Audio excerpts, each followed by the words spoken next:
Today, we've got the incredible true story of Yaa Asantewaa, a leader who proved that some things are absolutely worth fighting for, even if, on the surface, it looks like just a chair. I mean, it sounds kind of crazy, doesn't it? A whole war for a piece of furniture? But what if that chair wasn't just a chair? What if it held the very soul of an entire nation? That's the question at the heart of our story today. So, to really get this, we've got to go back in time. We're heading to West Africa, to the powerful Ashanti Empire, to understand what was really on the line. In the place we now call Ghana, the Ashanti people had something more precious than gold, more valuable than any jewel. It was the Golden Stool, and it was, quite literally, the heart of their entire culture. Now, this was not your average throne. The Ashanti believed the Golden Stool actually held the spirit of their whole nation. Get this, it was so sacred that no one, not even the king, was ever allowed to sit on it. It had its own special pillow and its own chair to rest on. That's how important it was. And this is where we meet our hero, Yaa Asantewaa. Before all the conflict, before she became a warrior, she was a farmer, a mother, and a deeply respected community member in her town of Ejisu. She held the title of Queen Mother, and you have to understand, this was a huge deal. A queen mother was a powerhouse. They helped choose the next king and were the most trusted advisors. So it's super important to remember that Yaa Asantewaa was already a major leader long before this war ever started. So the world of the Ashanti is about to be completely turned upside down. A new power has arrived, and they have zero respect for the Ashanti traditions or their most sacred treasures. So here's the quick rundown. In the late 1800s, British colonists start arriving, mostly interested in the region's gold and cocoa. Things get tense fast. By 1896, they've actually captured the Ashanti king and shipped him off to an island far away.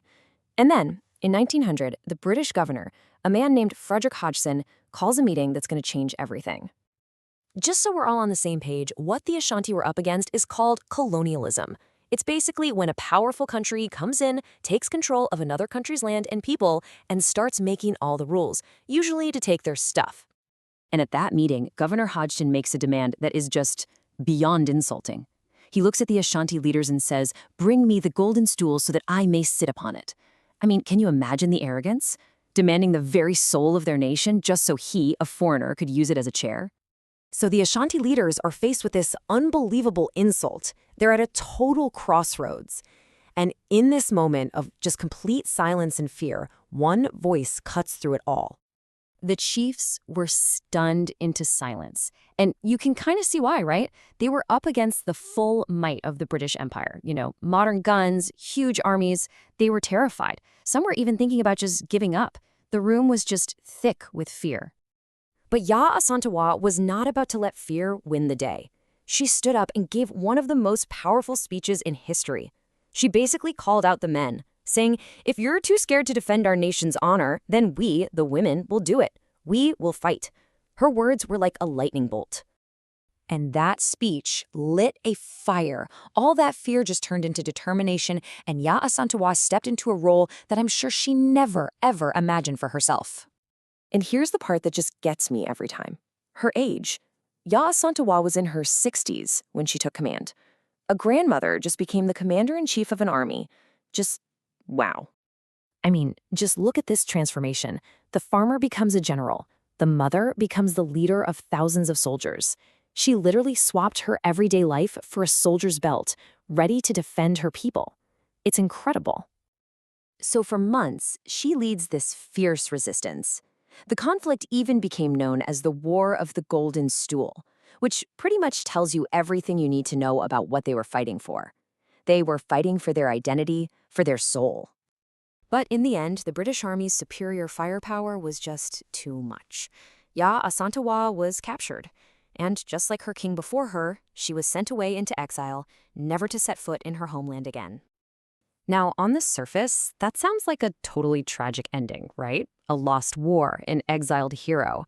But that is not the whole story, not even close.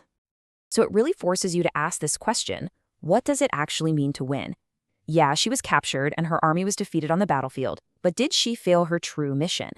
And the answer is no, absolutely not, because she won the one prize that mattered more than anything else. Because of the fight she led, the British learned their lesson. They never, ever dared to ask for the Golden Stool again. The soul of the Ashanti nation was safe. It was untouched. It was unconquered. And today, Yaa Asantewaa is honored as one of Ghana's greatest national heroes. There are schools and museums named after her. She proved to everyone that courage has nothing to do with your age or your gender. It's about what you stand for. And because of her, the Golden Stool is still safe in Ghana to this very day. Her story leaves us with one final thought. We might not be called to lead an army into battle, but we all face those moments where we have to stand up for what's right. So when you face that moment, how will you find your courage?